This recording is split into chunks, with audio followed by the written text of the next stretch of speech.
ఏం చేస్తున్నావు రా గల్ల గల్ల ఏం చేస్తున్నావు రా తలకాయ ఇటు అటు ఇరికిచ్చినావు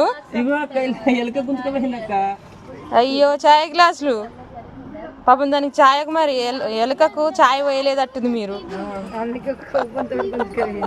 అందుకనే తీసుకుపోయింది అది ఓ అమ్మ అవునుగా చూడు అమ్మా ఇంకా వాళ్ళు ఉన్నాయిరా వరారి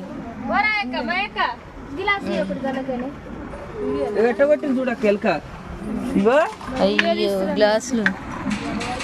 అయ్యో మాకేలేమంటుంటా ఎలుక తీసుకుపోయింది చూడు ఇగో మా మంజులో చాయ్ పోయమంటున్నాం పోస్తలేదు ఈడ ఇంత చాయ్ సరిపోదు మరి మరి ఇంత కావాలి అల్ల అయితే చాయ్ తాగుతుంది